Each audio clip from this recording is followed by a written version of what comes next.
Hello, and welcome back to another coaches call. So this week we're going to be talking about coach and athlete communication on and around comp day with a deep dive into handling.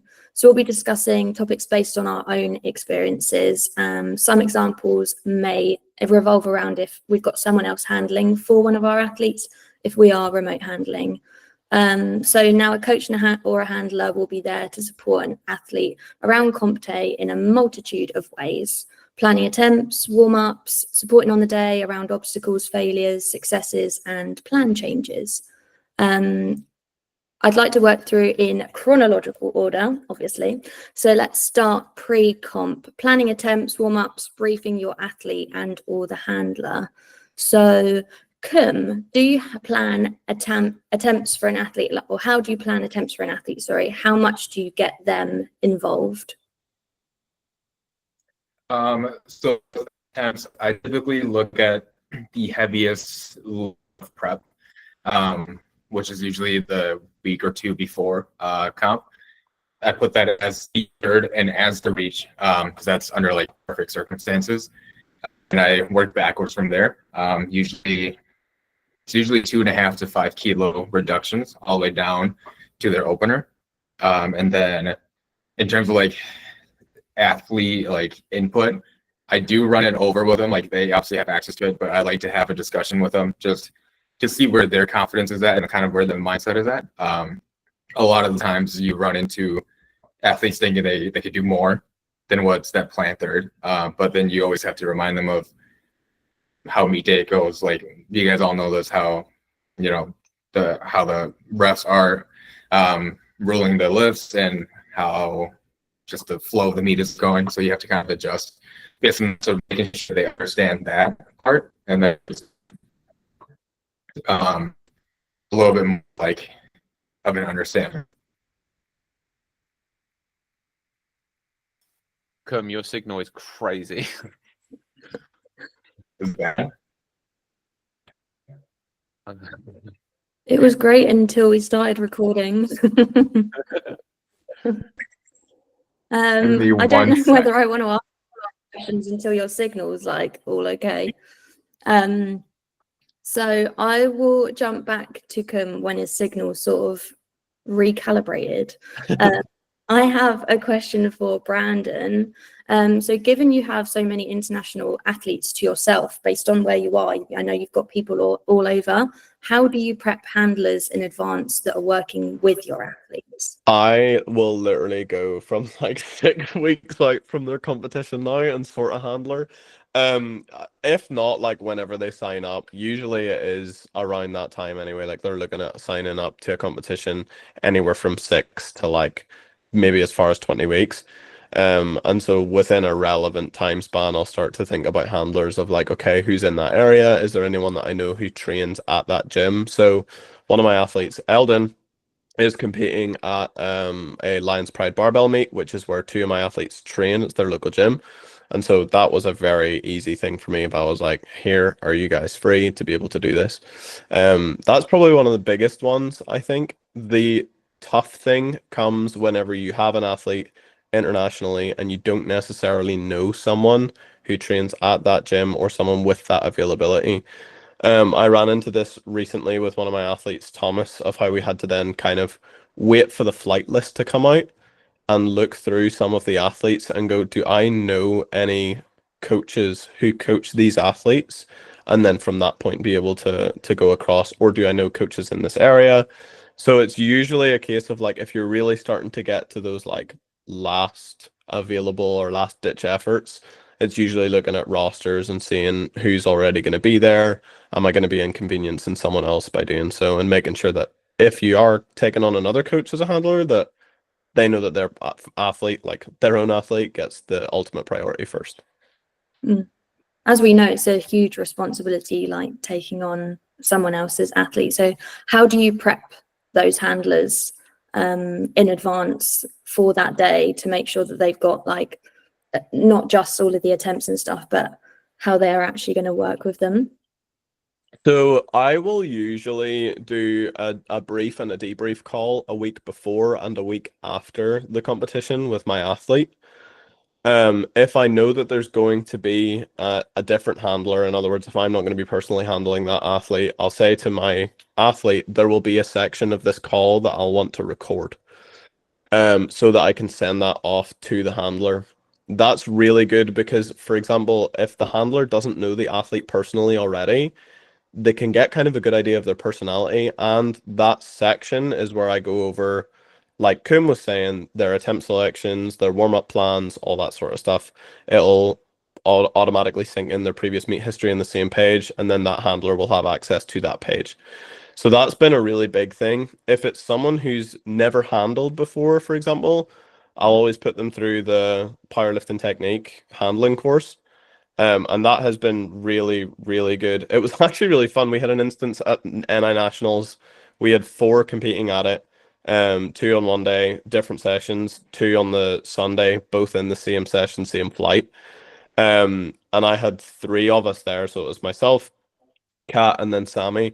They had both completed the handling course. And at one point I was like, I'm here for oversight.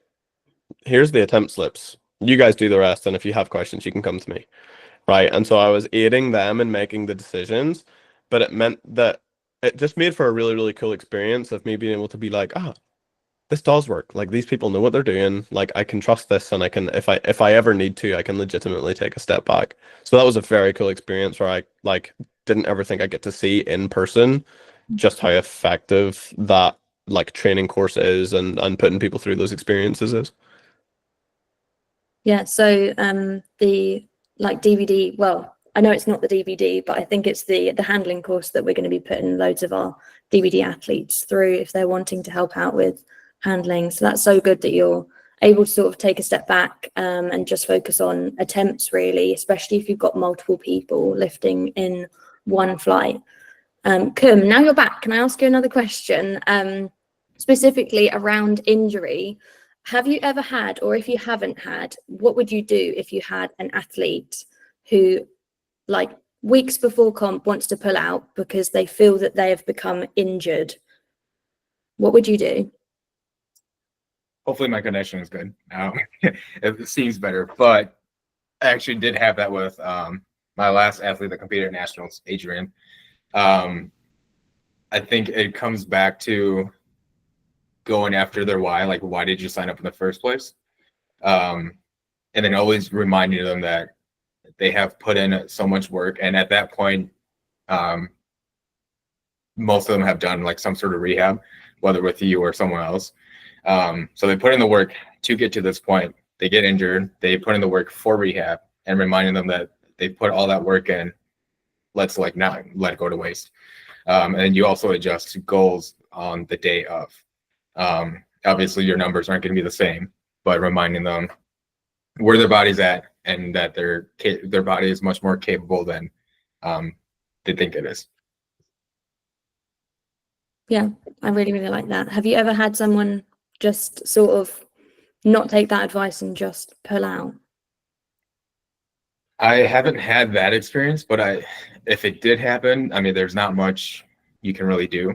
Like, you can't really control their actions, especially when it comes to that. But I think getting to understand why they did it in the first place, whether they just think they weren't going to perform to their best or they think they're going to hurt themselves more. I think just getting to that detail of like why they did it. Yeah. I think this can be a really tough one too, because so I had 2 athletes recently. One of them was about to do NI Nats and then pulled out.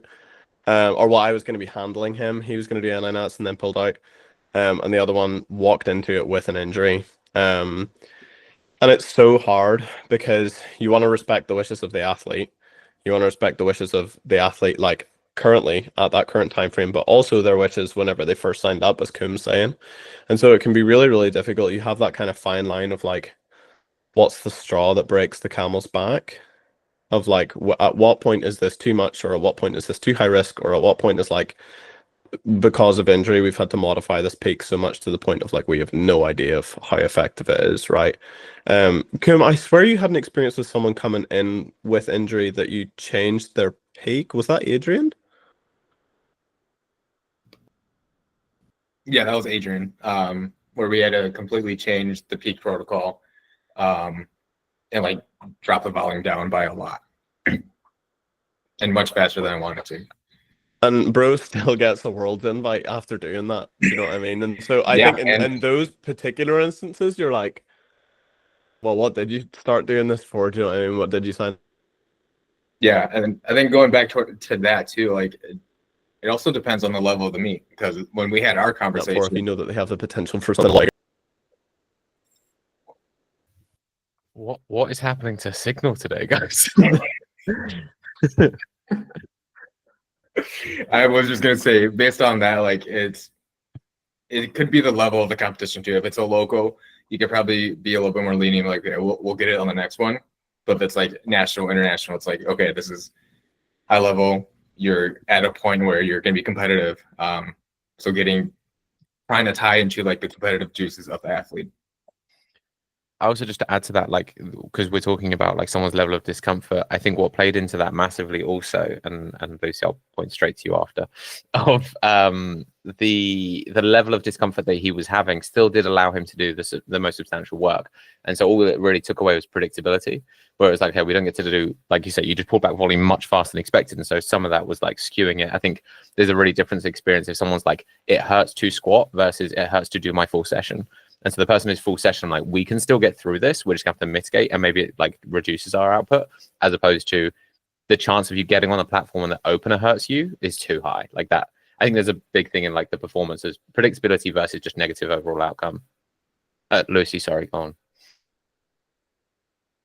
You've kind of said basically what I was thinking there. I've had an experience before. This was way back in the day, probably like 2018, maybe 2019, when British Nationals used to be at the end of the year, like September, November time, and then you'd go straight into a December European. So I was basically squatting on an angle, and like I had no idea, and I did this for months, and it hurt my back.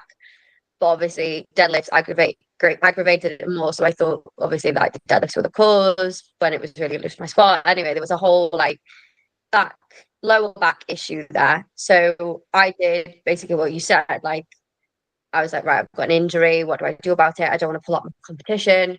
So I went for it, and I competed at nationals and didn't recover quick enough to go to an international. Whereas if I'd actually withheld from a like national level comp, I probably would have still or potentially made it to the international stage. So actually, I think it's like, if it's sometimes worth looking at the bigger picture. If you have an athlete that's not sure whether they need to go for this comp, like, have a look at the bigger picture. Is it worth pushing them to a peak when they need a peak again in 8 to 12 weeks time? Do they have that time? If they're genuinely struggling, that they genuinely do have an issue, is it worth doing even a big peak? Like, I'm not necessarily saying that you always have to pull out of a competition, but is it worth saying, actually, let's just go in, let's just hit 80% and save yourself, and then we can recover a little bit quicker? So I think that's always a consideration to be made. It's not necessarily that you have to pull out of like every comp, but is it worth pulling out of something specific for the long run? Yeah, I think that just shows that it's all about having that athlete coach relationship, just so you're able to have those conversations with each other, because obviously all of the situations could be completely different and individual. So having that conversation is really, really important. I'm going to move on to actual comp day now, so handling on comp day. And I have a question for Callum, where can you please tell us about a situation where a lifter might want to go off plan, load a different amount to what you've suggested or what you've discussed? And can you explain what you did to sort of bring it back? Okay, so like that goes to a very specific thing that happens at a lot of competitions. So it's just a principle I maintain. I will say most of the time, like if we've done good attempt selections in the first place, we seem to be on the same page. So very rarely is like someone wants to go off plan. It's only when like goalposts move on the day. So if you've got someone international where it's like, oh, we have a shot of podium we didn't have, can we push this? Where should we push? And so on. That those conversations open up. People are having like a better day, or they're just sometimes their reality doesn't quite align with expectations, and so they're like, okay, I think I could do X. I typically, which Alice is referring to, being like, okay, you get one, and then we decide from there. And so the you get one is like, okay, third squat's your choice, but if I was right and this was the right call, then the rest of the choices are mine. So either we make every choice together, or you're making this one, and then the other two are mine if this isn't correct. I tend to brief it ahead of time, because if you say it in the moment, sometimes that can be tricky. But so for instance, like third squat, I want 215. They say they want 220. I'm like, 215 is a smart call. They choose the 220. If that's then a miss, I'm like, okay, third attempts from now on, we're sticking to mine because we want the outcome. And typically, like past that one, they're on board. And so actually, it's really ideal for me that it happens early, because like if they do it like come bench, and then I'm like, now it's just deadlift that we get the back. We've already lost something on squat. We've already lost something on bench. So trying to have that conversation out the gate to be like, my decisions are here for a reason. Evidence would play into either you're right and we can push a bit harder and I'm being conservative, or I'm right and we need to be a little bit smarter with our calls. You actually did that with me when I missed my last deadlift, but in prep. And then that meant every decision on the day, on comp day, was all yours because I messed up on my last session. Lucy, what were you going to say? I'm just intrigued to know from someone who has been in this situation, Callum, how do you feel about your like international athletes that end up being handled by someone that doesn't even like remotely know them? People that was my next question. That was my question to you, Lucy.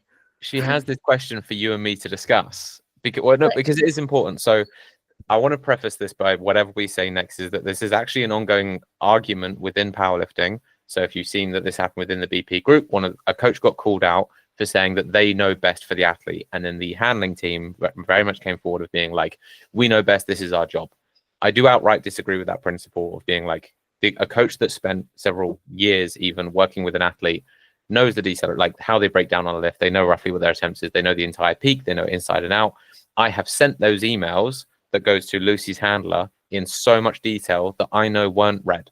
And so like, I won't speak too much about how much I struggle with it. So your question was for Lucy, Alice. How was yours phrased for her to answer? So how have you found being at an international comp and having like Callum on the other end of your phone and your handler sort of disagreeing? How have you found that? And I don't know, what did you do? Did you do anything? So I've had like, quite a few international experiences that I've had a few overall, but I've had a few really bad ones. So that I went for first lift and I failed my first deadlift because the jump into it was 20 kilograms instead of what I was used to, which was 10. So that's something that it was both my bad and their bad because they didn't pay attention to what the warm-ups were supposed to be that my coach had written. And this was before my DBD days, by the way, just to clarify. But also I didn't take the like ownership of I know what my warm-ups usually are. Why are we deviating from that? That wasn't a question that I posed to them. They said, "Are you happy to take this kind of jump?" And I just said, "Well," I was in the moment like, "Yeah, if you think it's going to save fatigue, yeah, 100%." So I actually went out and missed my first deadlift on an international platform, which to me is like still quite embarrassing. So I've had days like that. Like if the handler knew me and knew me better, they would know exactly what my warm-up should look like and that we shouldn't deviate from it. Even if you have a very structured warm-up, more often than not, you're going to be warming up with someone else that you like that is in your fly or whatever. The handlers don't always stick to the kilogram that is set on your warm-ups. They will obviously say to you, like, "Are you happy to change this?" But I think the first time I didn't do a 50 to 70 jump on my squat warm-ups was on an international warm-up when I went bar to 70. So they will often make those changes just because it's convenient. And again, they think I'm not necessarily saying all the handlers that are internationally know best, because I have had really good experiences with international handlers. And it's not them like purposefully, like they are genuinely looking for your best interest. And if they think that doing a certain way or is better for you, then that's what they'll go for. But again, I'm right there in the argument that these people often don't know you. You've maybe met them if you're a new international athlete once, and that's if you go to the selection day that gets held. Like, I'm fortunate that I know, well, yeah, most of the team, and like me and Jason, for example, had a like really good relationship, because until I had him, I basically didn't go 9 for 9 internationally. So like that's someone I would usually say, you know, does listen, does read the program, does pay attention to what you need, and does like make the effort to get to know you a little bit better. I haven't always had those experiences, and I suppose it was probably more like earlier in the days of powerlifting. Communication obviously has got better since, but I would say that not all the international handlers even like follow you on Instagram, so they don't even follow your training. So more often than not, they're going to see you for the first or second time on the day on the platform, and you like that would never be expected for like an international football team. You would never meet your manager on the day of like a semi-final or a practice match. Even you would know them for a significant of time before then. So I definitely think that building relationships between these handlers needs to occur. But then I suppose there is the contradicting argument that I'm sure will come up later, that some specific international coaches do just do handling. Like, you can just pay someone 250 quid to handle you at a competition. So there are some handler experts out there, but when you talk about Team GB on the world platform, like, for me, I would much rather have my own coach there that actually knows me. But I'm always on the other end of the phone. Like, I've been questioned why I'm about to go out to for my third deadlift and I'm sat on WhatsApp. Like, that's just what I'm doing. I'm talking to Callum, like, he's hyping me up on the other end of the phone. Like, it's not like I'm playing Candy Crush.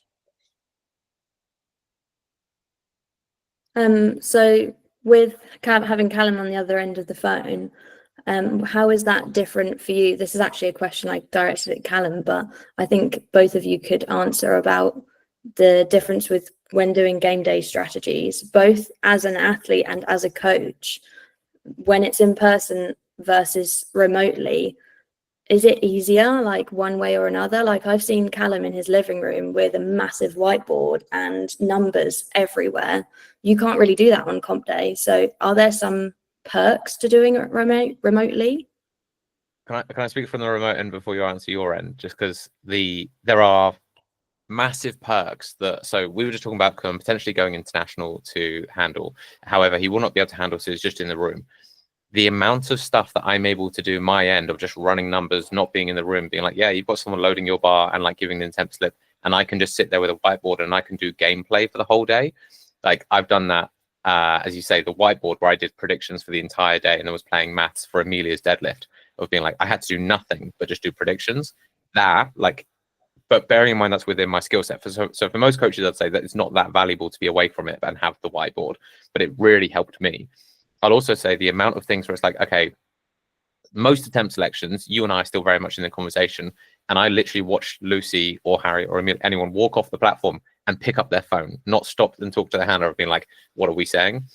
How many times we have like made a technical correction on the fly to then improve the next lift that the handler in person would not be able to do, like that, because I can sit there and just like, I'm just watching the videos. I don't have to worry about the in-person bit. There is advantage to that for my end. So actually, I've seen, because remote is part of the job, like, you're going to have to get used to it. I now see the framing of all the positives that I could not get in person, and that I can run that very differently. Comes with some negatives, but there are some things that I think do help.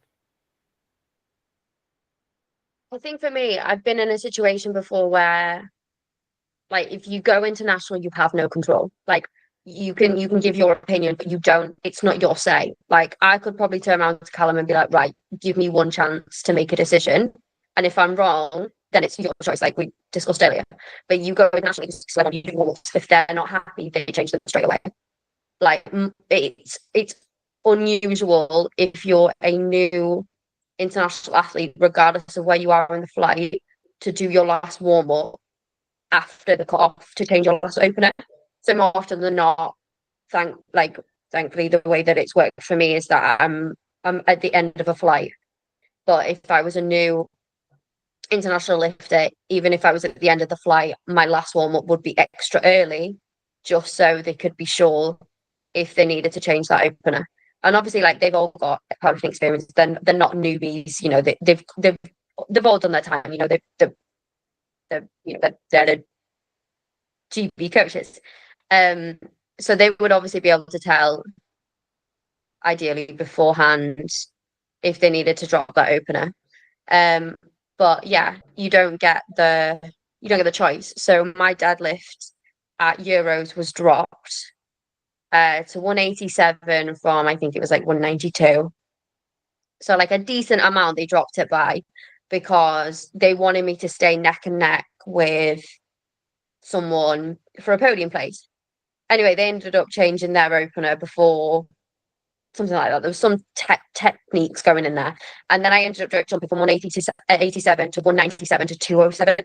And I'd never lifted 207 before. So for a 10 and then a 10 jump, to me, that was like pretty significant, and obviously not the ideal game day that me and Callum A previously suggested, or B would have gone for. But again, that those decisions are completely taken out of your control. So they did it for a valid reason. And to be fair, they got me to that 207, and I got a gold medal out of it, because the other two missed. Oh, I think they missed their world record attempts. So I got the 207 on body weight. So it did work out well, but obviously you can't predict the future. I'd preferred the setup that I already have, but then you can also argue like, oh, you would have got it if you didn't do it that way. But you don't really have a choice when you go internationally. So even if, like, me and Callum will have a discussion, and I'll have the next lift that they want me to put in before they usually put it in, and I can be like, nah, this is what I want.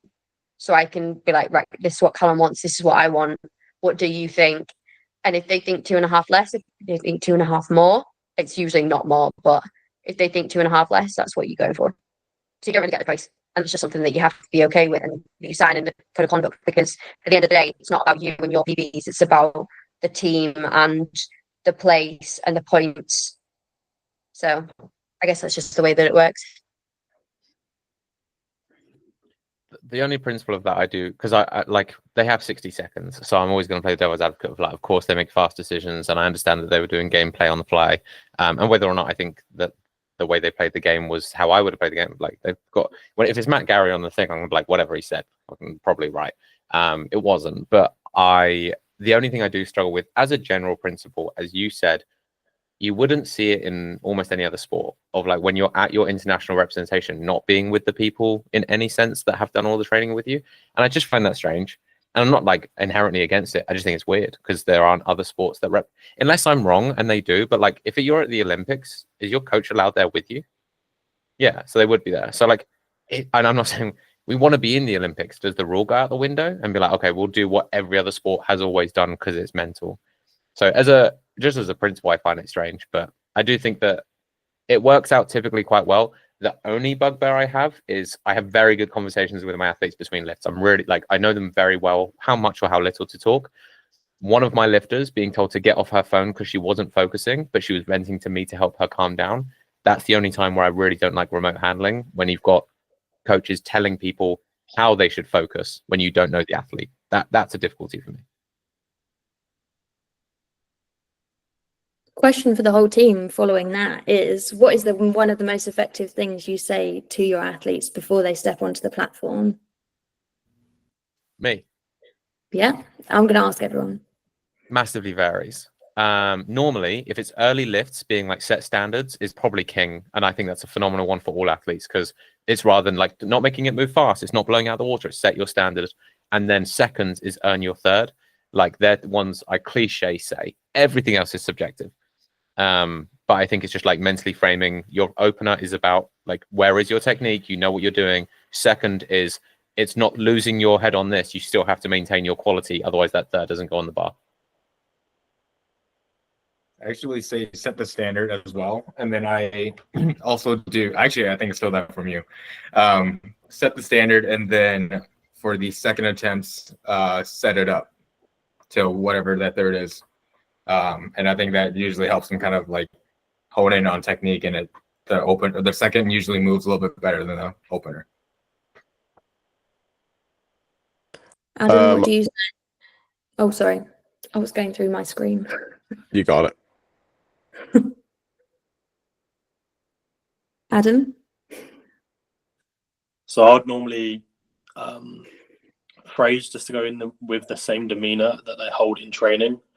I don't think it's effective if you switch that up. So if you're more of a calmer lifter in training, why get aggressive or hype on the platform? So just maintain that degree of consistency. That way the result on the platform is what you would expect it to be. 9 times out of 10, if you get overly hyped, the skill of the lift goes out the window. And that's when you miss your openers, that's when you miss your seconds. And that drastically changes the game plan for the day. So just consistency. Do what you do in training on the platform. Yeah, I like that. Brandon?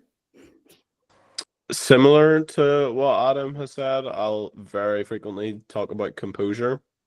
And so it's kind of like a pre-existing conversation that like composure reminds them of that conversation that we have, but very like put very simply, not losing their cool. I would probably differ a little bit from you, Adam, in that I don't mind my athletes getting into more emotional dysregulation on the day, provided that they can prove to me that they can cool it when they need to cool it. So if I'm seeing it at like a first and maybe a little bit too much at a second, I'm probably like, okay, let's dial this back, because the execution's going to go out the window for the third. And so it's obviously to a varying degree of like, how far do you go? The one thing I will say is that squats, particularly first squats, I'm like the coolest, calmest, like, let's go out there, get it done. Big deep breaths, you'll be sweet. Like I literally say to them, just get this over you and then the nerves will be gone. Like you'll be fine. I know you're nervous right now. Get this over you and you'll be sweet. And that's something that I find really, really helps out.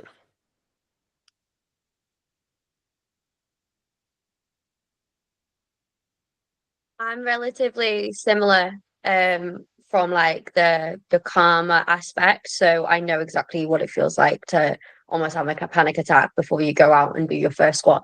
So I'm very much like try to keep everyone level headed, like don't get too aroused for your first. Like I'm a huge advocate for that first squat dictates how the rest of your day is gonna go. If you miss that first squat, your head's gonna be out of the window, like you're already stressed, and then all of a sudden you've only got 2 attempts left of that first. You then, if it's not even like an option to then be like, oh my god, you've missed your second, like then what do you do? But I have like, I guess, a few sayings, a few cliche ones as well, like you do this every day. Like most of us, if it's not 3 or 4 times a week, we will think about powerlifting every day. You'll see it on social media. Like you might do some rehab, you might do some stretching. You think about what you do every single day. Like it's no different on a comp platform. Just like Adam said, do everything like you do in training. And then I guess what I've always been used to is let's go. Everyone always says to me like, let's go, let's see it, let's get it done. Go and earn it, like you deserve it, because more often than not they've put in some insane amount of hard work to get a third lift. So it's like ramping it up, the kind of emotion in what you say for each of the 3 lifts. But the only one I kind of really stick to is, and I've only recently heard that doesn't sound great, is get it up on deadlifts. That is what I always scream and shout. I'm aware that isn't the best thing to say, so do need to think of a new way of putting it. But yeah, I'm the same regardless of who it is pretty much all the time. Like obviously you'll have like different conversations, but what I say in general, like, it's usually just let's go, let's see it. You do this every day. It's no different. That's what I stand by, because just because you're on a comp platform, just because you've got 3 referees there, doesn't make it any different to how you normally train. Yeah, I definitely lean into the positive reinforcement of this is what you do all of the time. The positive self-talk I do myself, I try and get them to try and do it, or at least I'm saying it to them. I think, yeah, what you can say, whether it be on the phone or in person, in between those lifts, can make such a difference. So yeah, I think it's good that obviously when you don't have your handler or your coach there handling you, that you are on the phone in between attempts, because it can make huge difference to the overall performance of what's going on. I wanted to ask Brandon about his 2 lifters he had in the same flight at the NIPF comp. And Lucy, you touched on obviously not having much involvement in attempts. And Brandon, what did you do when you had 2 lifters against each other when it came to those final deadlifts attempts? They were actually 2.5 kilos apart and fighting for second, which makes this all the more relevant. For me, I think one of the biggest things was to show the importance that I had 0 favoritism between them. And so in that sense, I knew on that particular day it was abundantly important that I had an additional 2 handlers with me. From the get-go, I gave Jason's attempt slip to Kat, and I gave Lewis's attempt slip to Sammy, and I was like, you guys have that. I'll do whatever you need me to do, but I'm basically here for oversight. The one thing that did end up happening, which I informed both of the handlers about, but then kind of stepped away, and it was in this position I was like, I'm actually happy to relinquish control here, because they were fighting for a medal, and I again didn't want to show any form of favoritism. They had both. So had Lewis was about 10 kilos ahead, so had Lewis missed his third, Jason would have ended up winning on body weight. So in other words, Jason's forecasted total would have matched Lewis's current total. So Jason he pulled before as well. He had the lower lat lumber. So Jason would have pulled first. It then boiled down to Lewis wanted a 170 deadlift. And I said to Sammy, I was like, there's a chance that Jason nips second from Lewis here, so be very careful about your selection. Go and look at the board, figure it out, and come back to me, and then we'll consult. And that exact same thing happened with Kat and Jason. I was like, there is an opportunity for Jason to nip second here. Jason was the one who walked in with injury. Go and look at the board, figure it out, come back to me and consult. And so I very deliberately had to have like separate conversations with them, just away from one another, which was probably a little bit distracting, to be fair.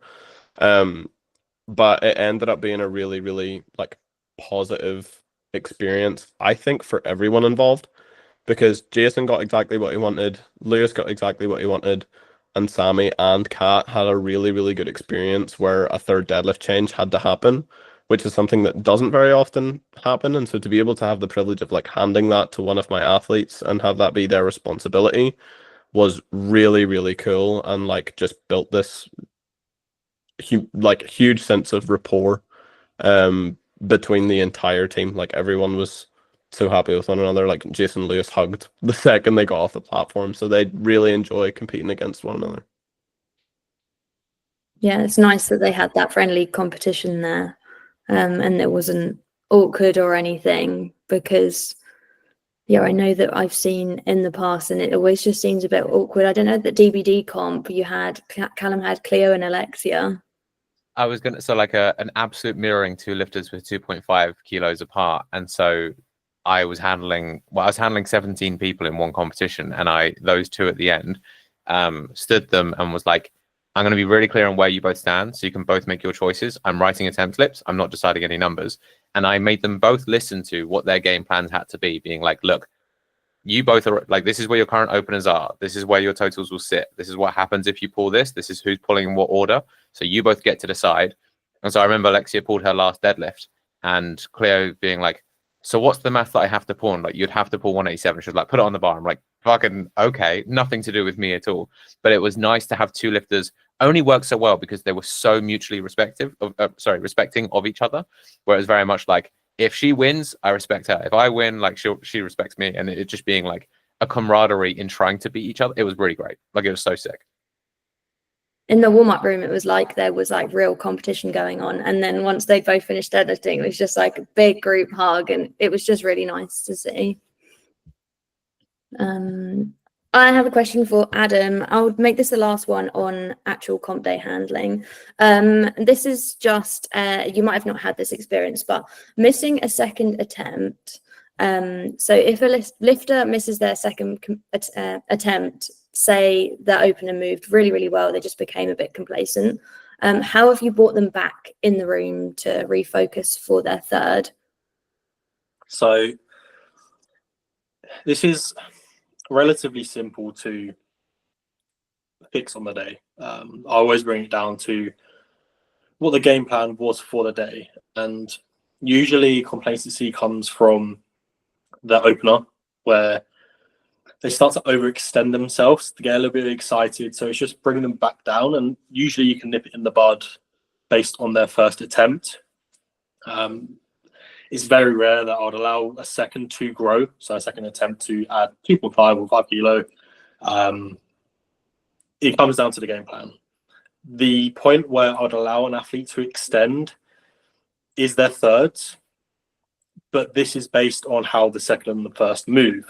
If, for example, we're talking about a second, but if, for example, we miss the opener, I'll get them to retake the opener. Like, that is just how it is. This is a discussion we have prior to the competition. So it would look like I would write down, based off of all their data, their initial attempts, the seconds, the thirds, the lows, the highs. So we have a game plan there. So if they miss the first, they'll retake the first. If they miss the second, slightly different. I actually had a lifter that opened up really well, but missed her second attempt. But we had a goal in mind to hit a designated total for the day. And in order to achieve that, literally every lift had to be perfect. So I actually increased her second. I think it was 7.5, which is pretty big for her. But I guess it comes down to, what is the goal of the meet? Like, is there that overall target that you have to hit? If not, then again, you're looking at retaking. But again, to answer specifically to your question, complacency comes from overextending. If you can nip that in the bud based off the first attempt and say, look, we are...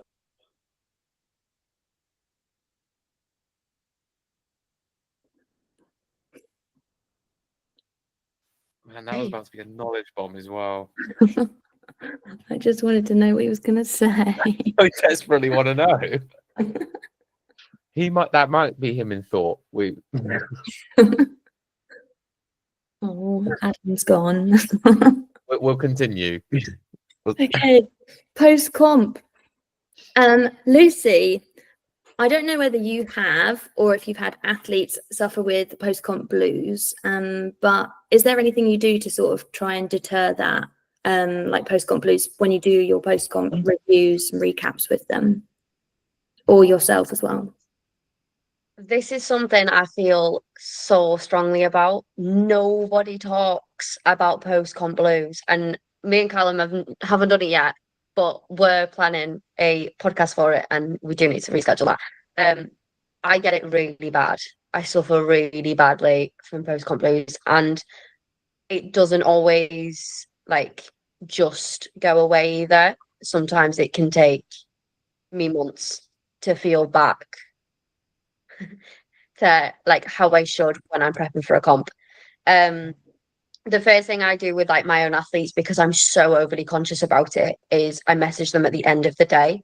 I message them the day after, and I message them the day after that as well.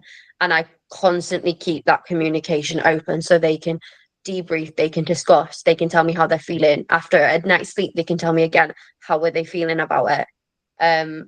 We then jump on a call as soon as that, like maybe if it's like after a weekend, so like they're back at work, so like the Monday, Tuesday afterwards.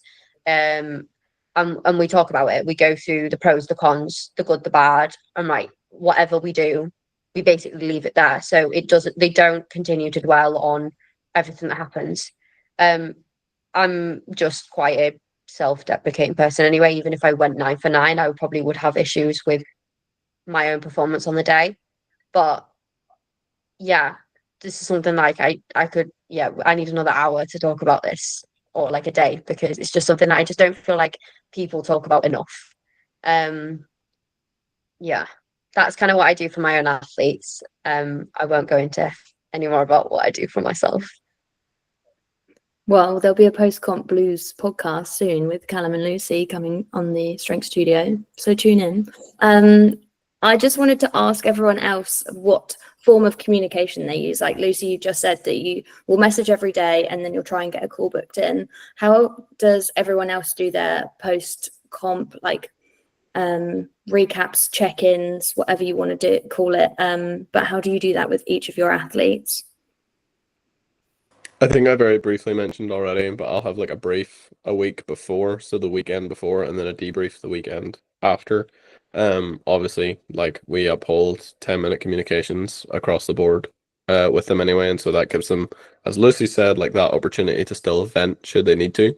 And like if that call, to be fair, if that call has to be brought forward, it absolutely can. Like I ended up being back to back to back to back to back to back on Monday. Was that Monday?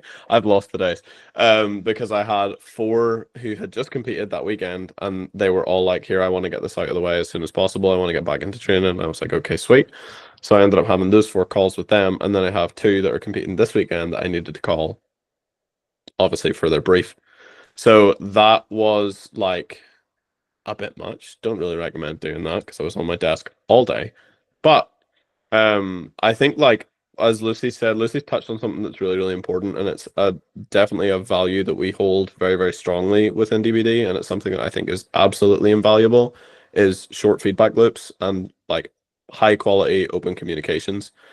I like can't stress enough how beneficial that's been, and particularly when we come into like what Callum has mentioned about like coaches going with the athletes to competition is one thing, and that happens within other sports as well. In the majority of other sports, your coach is probably in person with you all of the time.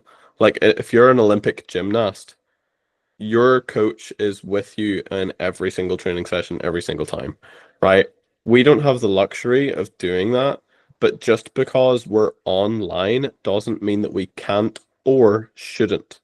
I think that's something that like a lot of people can kind of get misconstrued of like, oh, you're with them all the time, so you're holding their hand. And I'm like, every other sport does this all of the time. Why is it any different that we hold the same standard for whatever reason? So I think that's a really good thing that Lucy's touched on, of like keeping those open communications, and particularly surrounding post-comp blues, of like that's such an important thing for people to emotionally process. And like I have personally never experienced it, but like to the degree that someone experiences that, is that athlete, a particular athlete that might be at risk of being derailed, like their training be derailed as a result of post-comp blues? I don't know, but in that instance, that like that's where that communication really shines through. Yeah, absolutely agree. Like the keeping that up the moment the competition ends is just going to help that. I'd be interested to know, Callum and Cum, the communication style that you use after comp. I'll jump in real quick and say mine just varies depending on the person. So afterwards, there are certain athletes who we've done 6 or 7 competitions, and sometimes I know that it takes them, like initially they have this, if you feel at it, it's not at you. If you feel it, they'll have this spark of motivation, I'm going to crush training and it's going to be so at it. And then they have the down region months afterwards. And so I typically, in all honesty, I don't think that call is often that valuable. Yeah, Lucy, it's you. But you're one off. Like it's so common because everyone gets back and they're like, oh my God, I feel stronger than ever. It's like 2 or 3 weeks later. And so though I think the debrief call, as Brandon's talking about, is really valuable for like what we're going to do with training. If I know what we're going to do with training because we talked about it previously, then that bit's give or take for me. And B is no one's honest after the moment. Like the downfall, as Lucy said, like So it doesn't hit you until you're 3 weeks into the first block back and you don't feel good. And you're like, oh, actually, this feels really shit. And so that's normally like okay, should we catch up now? And so the post comp is more ad hoc for me of like, when do I feel it's actually necessary? But it varies. Yeah, very similar. It varies, but I do have the meeting before, like a week before, and then I give them a message the night of the competition day, or like when it's all done, the night of, and then I give them at least 48 hours before we have that meeting, just let the emotions kind of come down, and then go from there. Whether it was a good meet or a bad meet, I just like to have the emotions come down and have them come into that meeting with like a level head.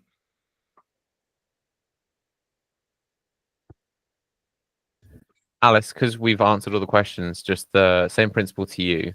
What do you think in either preparation, debrief, or on the day is the most valuable thing you've given to an athlete? Reverse Uno.